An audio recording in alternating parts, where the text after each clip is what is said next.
د هیواد ادبي بهیر د 312 ونیزې غونډې ادبي راپور. هیواد ادبي بهیر ویاړي چې یو ځل بیا یې د ځوانو شاعرانو د پوهاوي او د هغوی د علمي کچې د لوړولو په پار پراخه ادبي او فرهنګي غونډه ترسره کړه. یاده غونډه چې د ځوان شاعر عبدالقدیر کاکړ په غزل کره کتنې او ازادې مشاعرې ته ځانګړې شوې وه د تېرې جمعې په ورځ د سهار په 9 بجو د صداقت ځلان او شکرالله قایزاده په زړه راښکونکې او منسجمې وایندویۍ پیل او تر 12 بجو 30 دقیقو یې دوام وکړ. وحیدالله مخلص د قرآن کریم د مبارک آیاتونو په تلاوت سره غونډې ته ښکلا او برکت وروبخه. د تېرې ونیزې غونډې ادبي راپور د شکرالله قایزاده لخوا ولوستل شو چې بهیروالو خپل نظرونه او لارښوونې د راپور لیکنې او لوستنې اړوند وړاندې کړل.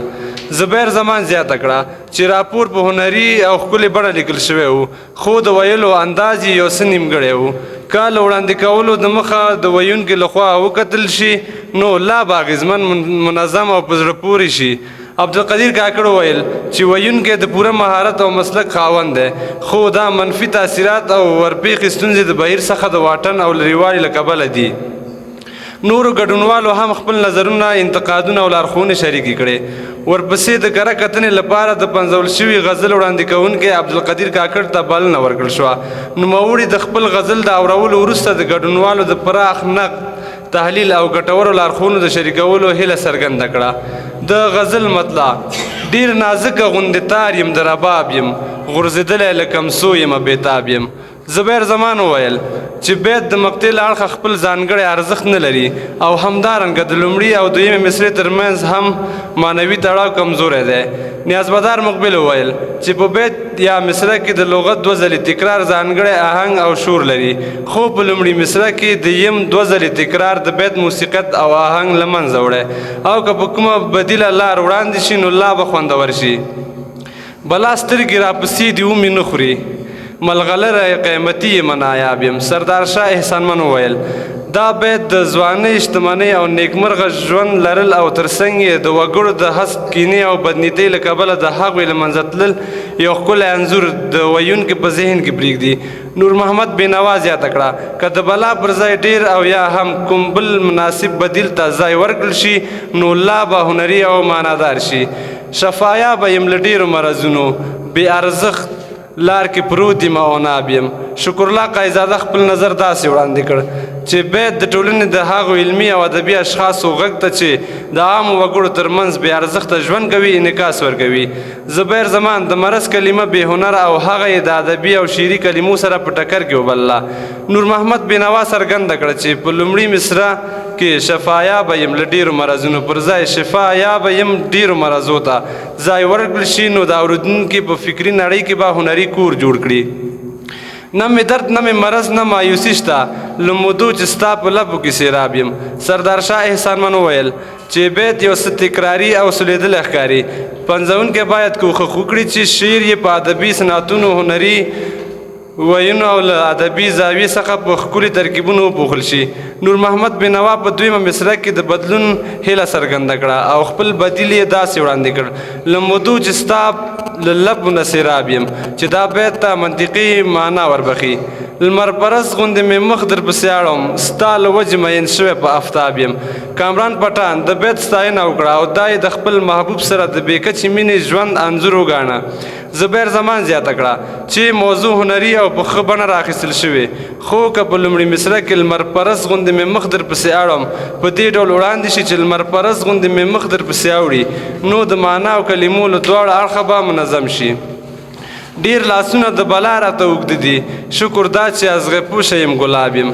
سید رحیم بندیوان ویل چې پنځګر دلته د دنیایي مصیبتونو آفتونو او مشکلاتو په مقابل کې ځان په هغې نعمت پوښلی ګڼي چې له هغو ټولو څخه یې خوندي ساتي او لوستونکی هم په یاد نعمت شکر ویستلو ته اړ باسي. سردار شاه احسانمن وویل چې ازغې پوشه یو ادبي ترکیب دی او پنځګر باید لا هڅه وکړي چې خپل کلام په ښکلو ترکیبونو انځورونو او هنري کلمو مالامال کړي. دا چنار ځواني مې خدایه خاورې نه کړې موده کېږي چې راغلی په شباب یم. علي محمد خوشحال وویل شاعر په بیت کې د ژوند د ارزښتناکې مودې چې ځواني ده یادونه کړې او له خدای څخه یې د هغې د زوال او ختمېدو پناه غوښتې. احمد سراب هوتک بیت خوندور او په زړه پورې وباله او زیاته یې کړه چې د بیت سادګي او روانتیا یې خوند لا زیات کړی او بې له تکلفه د لوستونکي په زړه چنګ لګوي چې د مور او پلار خدمت یې عبادت کړ شوم موسی چې پرې میلمه هغه قصاب یم.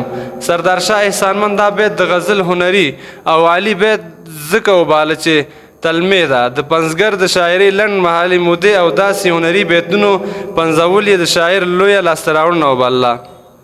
زبیر زمان وویل چې بیت په هنري الفاظو پوښل شوی او د ټولنې وګړو ته یو ژور پیغام له ځانه سره لري. هم می قدر هم عزت شته په ټول کلي خو بس تا ته زه کاکړ خانه خراب یم.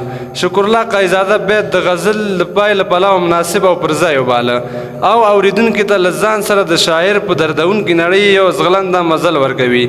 زبیر زمان بیا د ټولو په اړه وویل چې زیات شمېر لفظونه یې ساده او تکراري وو. شاعر باید هڅه وکړي چې غزل د شعر په ذاتي توکو خیال عاطفه احساس انځور او په معناداره لفظونه او هنري جملو سره وپنځوي. د کره کتنې په پای کې عبدالقدیر کاکړ ته بلنه ورکړل شوه. هغه له ټولو شاعرانو ادیبانو او مشرانو څخه مننه وکړه چې د نوموړي په غزل یې هر اړخیز بحث وکړ او خپلې ارزښتناکې سپارښتنې یې ورسره شریکې کړې. ورپسې د صداقت ځلان له لوري د آزادې مشاعرې ور د شاهنواز باقر په دې بیتونو سره پرانیستل شو. دا مې هنر و چې ژوندی مې پکې وساتلو کاڼي مې مات کړ او غمی مې پکې وساتلو. زه دا دنیا یوې ذرې کې بندولی نه شم یو موټی زړه مې دی او خدای مې پکې وساتلو. د زړه د خپو نه خو مې ځکه راسسیږي وینې باقره ستا د یاد اغزی مې پکې وساتلو. په همدې سره شاعرانو خپل داسې شعرونه نظمونه او غزلونه واورول چې ګډونوالي د شعر او شاعري په هنري خوږو ونازول. ترنم کوونکو هم د ښکلو انتخابونو په ترنم کولو سره د بهیروالو احساسات راوپارول او له ځان سره یې د شور او ښکلا نړۍ ته یوړل. ورو ورو غونډه د پای شیبو ته نږدې کېده چې د غونډې د ارزونې لپاره د هیواد ادبي بهیر بنسټګر او مسؤل سردار شاه احسانمن دریځ ته وبلل شو. نوموړي د ګډونوالو د پراخ حضور او د بهیر په غېږ کې د هغوی تر وروستیو شیبو پاتې کېدو په پار خپله بېسارې خوښي څرګنده کړه. د ویاندویانو د ښکلې ویاندویۍ تر څنګ یې بیا هم د دریځ مخ ته کم شعر په ویلو ټینګار وکړ.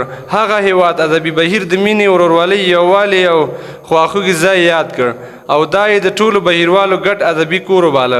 احسانمن زیاته کړه چې هیواد ادبي بهیر د هیڅ چا نه دی مګر د هر چا دی. همدارنګه یې ځینې شاعرانو لیکوالانو او میلمنو ته د ګلعزیز مومن کامول پټه مینه ناول کتاب د هڅونې او تشویق په پار ډالۍ کړ.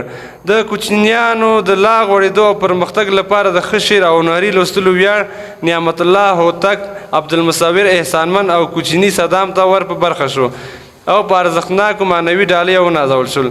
یاده غونډه هیواد ولس بهیر او بهیروالو ته د صداقت ځلان په دعا پای ته ورسېده. مینه او درنښت صداقت ځلان.